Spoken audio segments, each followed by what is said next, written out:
c'est pas facile de monter des opérations dans le cadre surtout dans le cadre de la sécurité. Les gens, pour faire la sécurité, si vous leur demandez de faire du business, de vendre par exemple des DVD, je sais pas, ou des nouvelles télé, ça va marcher, ça. Les gens sont intéressés. Par contre, la sécurité routière, c'est pas facile. Alors moi, je vous félicite déjà d'adhérer à un projet qui est pas facile à vendre, c'est le cas de le dire, mais qui est surtout, moi je dirais, qui est efficace, on en est sûr. Et ce qu'il y a de bien, c'est que ça, on va peut-être gagner des vies, on en a peut-être gagné. Donc il y a 7 ans qu'on existe dans ce projet de conducteur. On a monté cette opération il y a 7 ans. On dirait on fait un tabac avec ce projet-là. Quelque chose de super.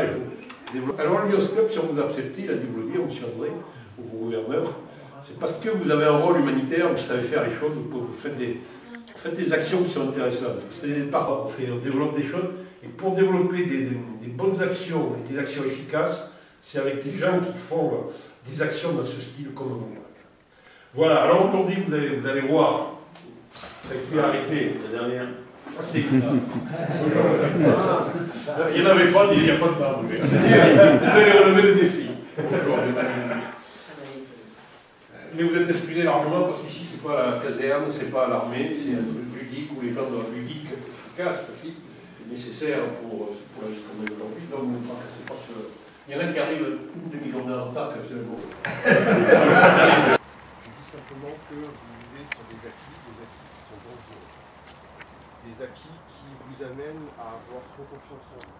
Des acquis qui vous amènent à ne pas réagir ou à mal réagir quand vous vous trouvez en situation d'urgence. La raison est simple, c'est qu'à partir du moment où on parle de situation d'urgence, c'est quelque chose qui est inattendu. Après, dans l'inattendu, il y a la fin. Vous ne l'aurez qu'à partir du moment où vous ne voyez pas le danger. C'est-à-dire que quelqu'un qui vous arrive à un stop, à droite, vous grille le stop, à 1 mètre de vous, vous ne le voyez pas faire. C'est au moment où il arrive à 20-30 cm de vous, que là vous allez taper les freins. Pourquoi? Parce que vous avez un réel effet de surprise. À partir du moment où par contre une action très dangereuse se passe devant vous, la seule chose que vous faites, c'est la regarder. Et vous la regardez tellement bien que vous avez le temps de la voir se mettre en place, action par action. Pendant ce temps-là, notre cerveau, lui, travaille.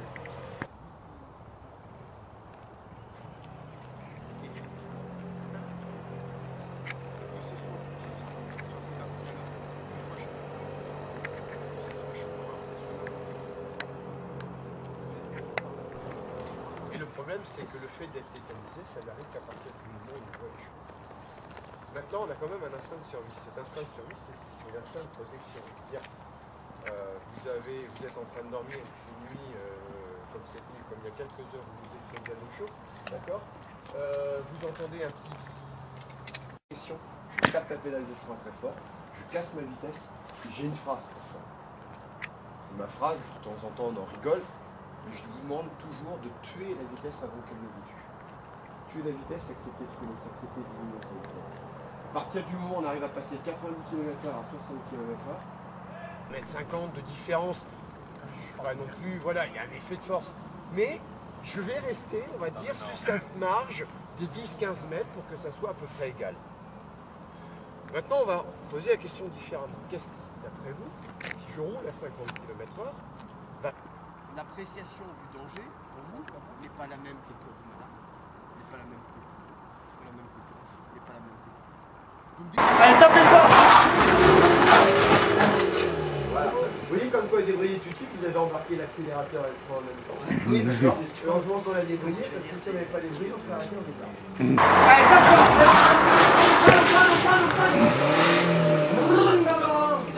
Allez, oh là là, putain, j'attends les commentaires. Ça va, on se plaint. Non, j'étais en train de vous expliquer ce que vous étiez en train de faire. D'accord, on a juste une jeune fille de 93 ans.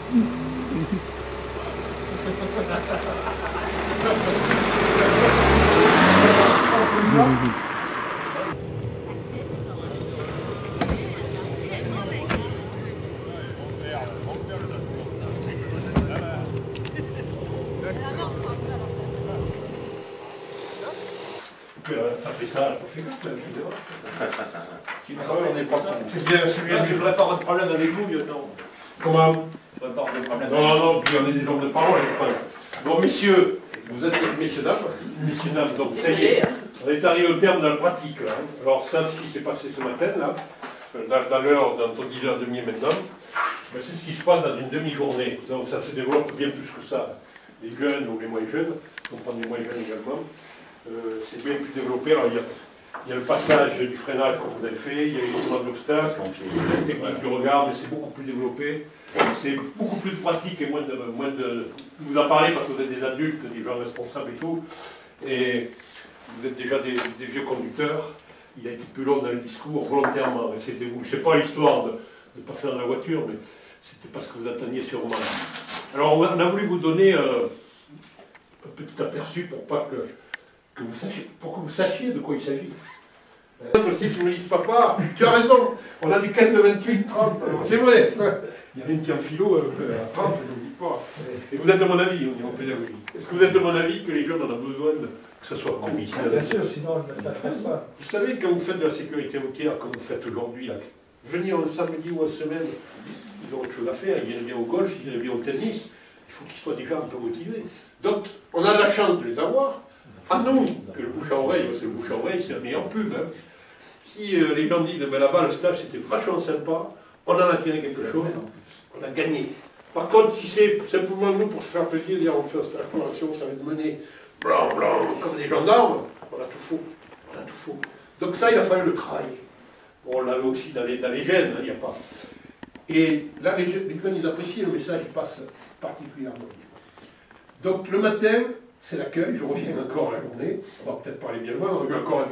Le matin, c'est l'accueil. Alors déjà, quand vous accueillez les gens avec un café, bon, c'est peu, mais néanmoins, le geste est là, ça leur plaît, ils se retrouvent un peu, ils ne se connaissent pas, ils peuvent discuter un peu de leur expérience, et on va en salle immédiatement. En salle, la première chose, c'est la présentation des individus, ils se présentent.